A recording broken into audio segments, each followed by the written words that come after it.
চা তৈরির আগেই তৈরি হয়ে যাবে এই বিস্কুটগুলো। হাতে যদি মাত্র 10 মিনিট সময় থাকে আর ঘরে থাকে 1 কাপ আটা কিংবা ময়দা, তাহলেই তৈরি করতে পারবেন এই মজাদার বেকারি বিস্কুটগুলো। হালকা খিদে পেলে বা সন্ধ্যায় চায়ের আড্ডায় রাখতে পারেন এই বিস্কুট, দারুণভাবে জমিয়ে তুলবে। মুখের মধ্যে দিলেই কিন্তু মোমের মতো গলে যাবে। ঘরে থাকা সামান্য কিছু উপকরণ দিয়ে ঝটপট করে তৈরি করে নিতে পারেন। তাহলে আসুন আজকের রেসিপি শুরু করা যাক। সবার প্রথমে একটা মিক্সিং বোলের মধ্যে নিয়ে নেব 1 কাপ ঘি। ঘিটা গলানো নেই, তার জন্য 1 কাপের থেকে একটু কম নিয়েছি, গলে গেলে কিন্তু পুরো 1 কাপ হতো। তো এটা এখন একটু সাইডে রেখে দিয়ে একটা মিক্সিং জারের মধ্যে দিয়ে দেব ওই কাপেরই 1 কাপ চিনি, সাথে দিয়ে দেব 2টো এলাচ। এবার চিনিটাকে গুঁড়ো করে নেব। এখন গুঁড়ো করা চিনিটাকে ঘিয়ের সাথে মিশিয়ে নিতে হবে। এখানে আমি চিনিটা গুঁড়ো করে দিচ্ছি, তোমরা গোটা চিনিও দিতে পারো, তবে গোটা চিনি দিলে গলতে বেশি সময় লাগে।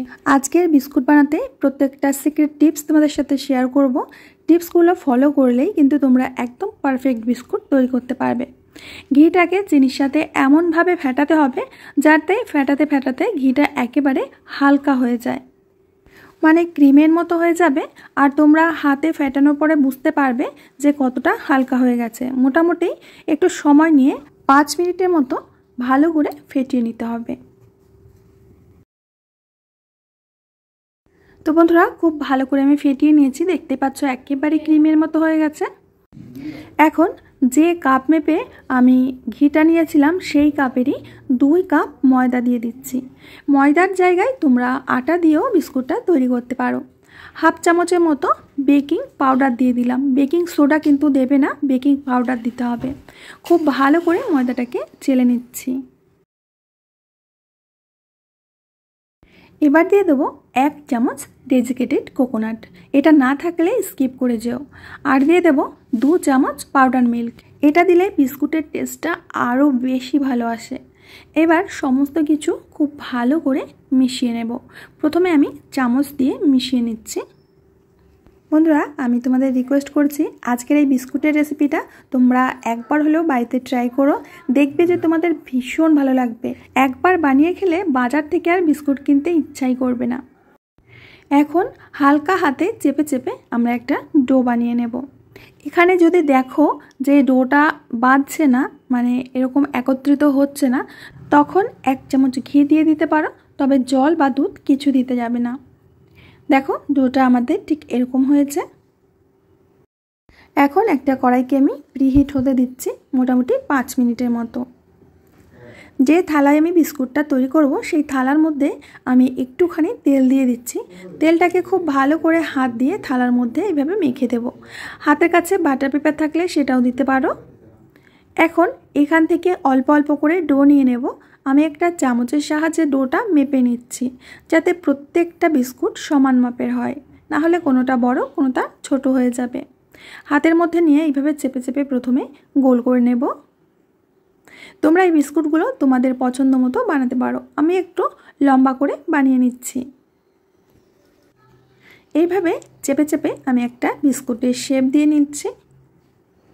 একটা বিস্কুট আমাদের রেডি হয়ে গেছে। এখন থালার মধ্যে রেখে দেব। একটু গ্যাপ দিয়ে দিয়ে বিস্কুটগুলো রাখতে হবে, কারণ যখন বিস্কুটগুলো বেক হবে তারপরে ফুলে অনেকটা বেড়ে যাবে। একে একে সব বিস্কুটগুলো আমি বানিয়ে নিয়েছি। এখন একটা কাঠি দিয়ে বিস্কুটে এরকম একটা ডিজাইন করে দেব, যাতে দেখতে একেবারে বাজারের মতো হয়।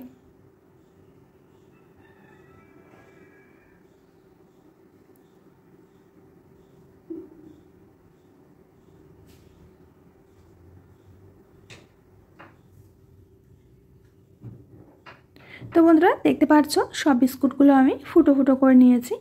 এদিকে আমাদের কড়াইটাও প্রিহিট হয়ে গেছে। এখন এই কড়ার মধ্যে বিস্কুটের থালাটা বসিয়ে দেব।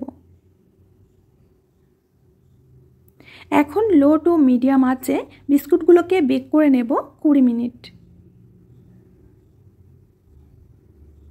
20 মিনিট পরে আমি ঢাকনাটা খুলে নিচ্ছি। বিস্কুটগুলো কিন্তু খুব ভালোভাবে বেক হয়ে গেছে। এখন কড়াই থেকে নামিয়ে নেব।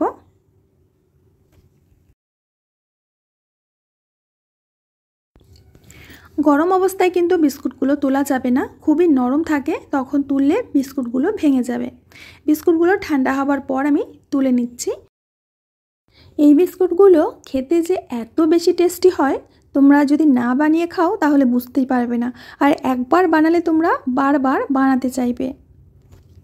তো বন্ধুরা, দেখতে পেলে সামান্য সামান্য কিছু উপকরণ দিয়ে কত সহজে বাড়িতেই খাস্তা বিস্কুট তৈরি করা যায়। একটা বিস্কুট আমি তোমাদের ভেঙে দেখাচ্ছি যে এটা কতটা খাস্তা মুচমুচে হয়েছে, আর মুখের মধ্যে দিলেই কিন্তু একেবারে মোমের মতো গলে যাবে। সন্ধ্যায় চায়ের সাথে খেতে কিন্তু দারুণ লাগবে, বা কখনো যদি হালকা ফুলকা খিদে পায় তো তখনও তোমরা এই বিস্কুটটা খেতে পারবে। আর এই বিস্কুটগুলো একবার বানিয়ে 2 থেকে 3 মাস পর্যন্ত সংরক্ষণ করতে পারবে, নষ্ট হবে না বা নরম হয়ে যাবে না, একেবারে বাজারের বিস্কুটের মতোই মুচমুচে থাকবে। তো আমার প্রিয় বন্ধুরা, আমি আজ এখানে বিদায় নিচ্ছি, আবার আসবো নতুন একটা রেসিপি নিয়ে। ততক্ষণের জন্য সবাই ভালো থেকো, সুস্থ থেকো, সকলকে সুস্থ রেখো।